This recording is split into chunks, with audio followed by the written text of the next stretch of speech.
Would you believe that just through these gates was Glasgow's equivalent of Silicon Valley? And can I cycle the length of Scotland in just one street? Find out now in this episode of Astonishing Glasgow.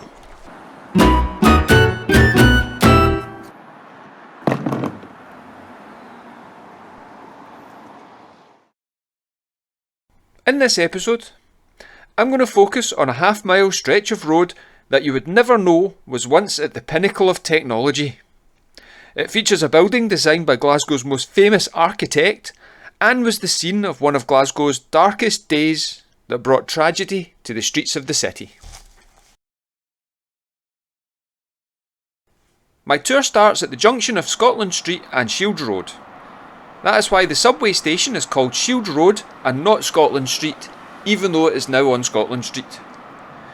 If you're coming to Glasgow from the south, this is a great place to leave the car in the parking ride and use the Clockwork Orange to get to the city centre or the West End.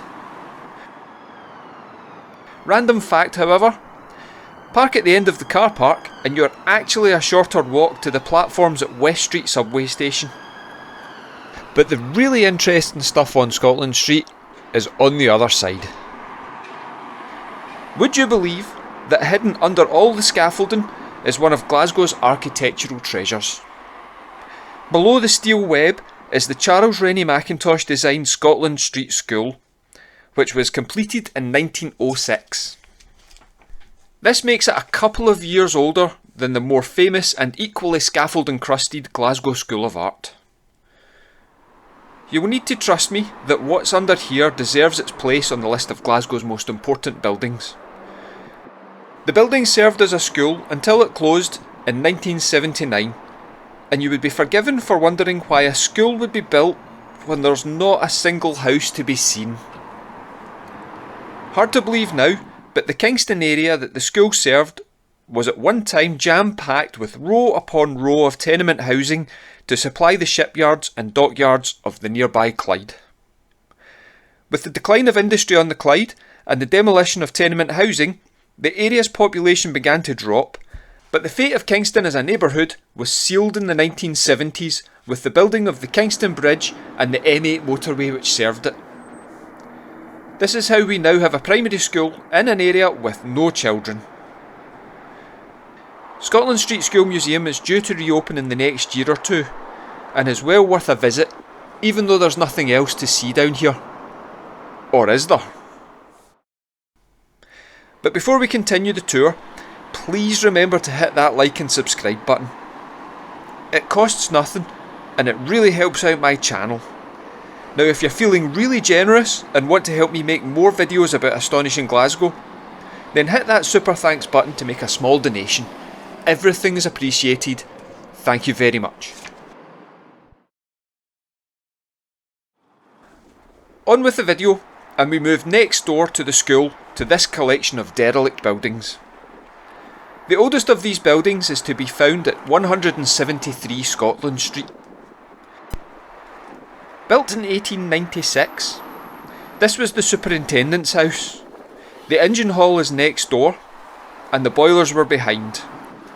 But what did they power? These buildings were used to power the Glasgow District's subway railway on its opening on the 14th of December 1896. Nowadays, the subway is electrically powered, with each train having its own motor. But when it was first opened, the trains had to grip a cable that ran around the tunnels, much the same as the cable cars in San Francisco. And it was right here, in these buildings, that the engines, winches and steam boilers needed to pull the cable were housed and operated. Glasgow Subway has the distinction of being only the fourth underground passenger railway ever built, and it was the very first and the only cable-hauled underground passenger railway ever built. By 1935, electric motors and power delivery technology had improved, and the trains were converted to run on their own electric motors, and the powerhouse at 175 Scotland Street was emptied and then sold to James Howden & Co. James Howden set up in business in 1856 as an engineering consultant, then began designing improvements to boilers and steam engines. The firm James Howden was incorporated in 1862, and in their original factory, slightly further along Scotland Street, they began building boilers and engines to their own design. They experimented with fans and compressors to improve efficiency and fuel consumption, and the Howden's forced draft system was developed and proved to be a great success. Success brought growth, and in 1898, these new works were designed by architect Nisbet Sinclair. Parts developed and built inside here found their way onto the boilers of many ships, including famous liners like the Queen Mary, the Lusitania and the Queen Elizabeth. By 1912, business was booming and more turbine buildings were added to the site. A lot of these are hidden from Scotland Street, and you can only get a true scale of the works from above. Thank you very much, Google. The Scotland Street site was employing 1,700 people during the war.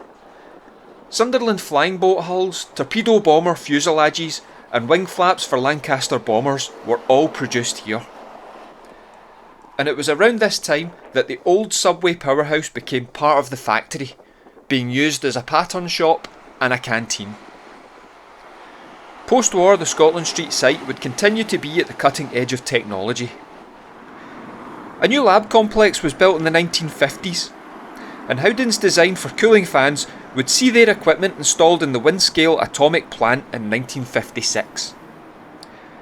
Right up until 1964, new extensions to the Scotland Street works were being added, although the most recent of these buildings have since been demolished to leave empty ground behind the Scotland Street School. The last major project undertaken on this site brings us right back to the start, with another connection to underground railways, although this one isn't quite so close. In 1986, treaties were being signed and designs finalised for the building of the Channel Tunnel between the UK and France. To dig the tunnel, 11 TBMs or tunnel boring machines were needed by Transmarsh Link, and the contract for 3 8-metre tunnellers and 2 smaller 5-metre machines for the service tunnel were awarded to Howden's and built right on this site in Astonishing Glasgow. This was the last big project for the site. Howden's moved their operation to a larger site in Craigton, which left this site looking for a new use. The Scotland Street factory was never fully utilised after Howden's moved out.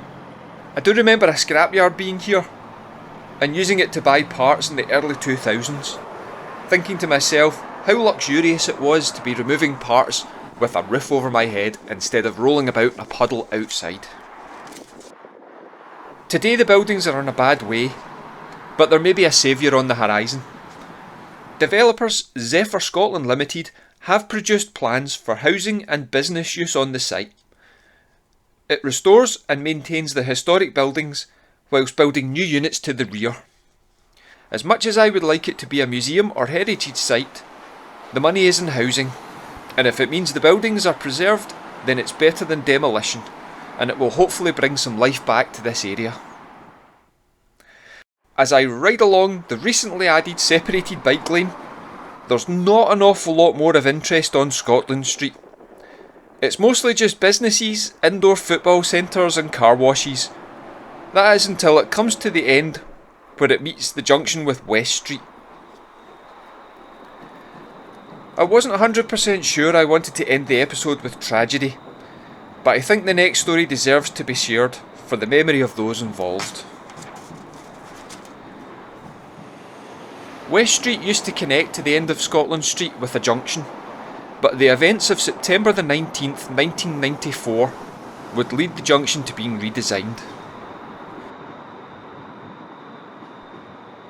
On that night, a double-decker bus was carrying a party of girl guides back to Drumchapel after a day out at the Butlins Wonder West Park and Air.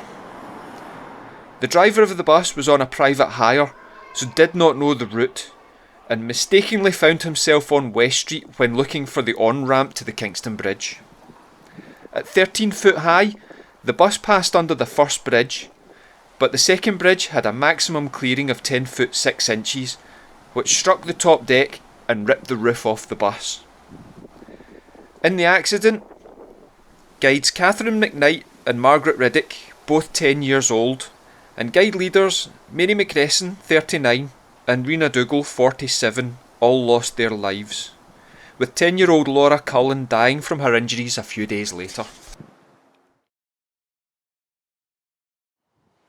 All of those who died had been sitting on the top deck. 22 guides, 7 with serious injuries, were all transported to hospital by a fleet of ambulances. Another very sad night for the city, and only around half a mile from the site of the Kirbornie Street fire disaster. There is a memorial to those who lost their lives in the Girl Guides Memorial Garden, outside Camstradden Primary School in Drumchapel. So another video with astonishing facts about a very unassuming part of Glasgow that I hope you found interesting. If you enjoyed this episode, please remember to hit that like and subscribe button. I know I say it every time, but it costs you nothing and it really helps my channel grow. If you want to make a small donation to help keep me making these videos, hit that super thanks button. And if you want to get in touch, use the comment section below or see the links to my Facebook and Instagram pages. Thank you very much for watching, and I will see you next time in Astonishing Glasgow.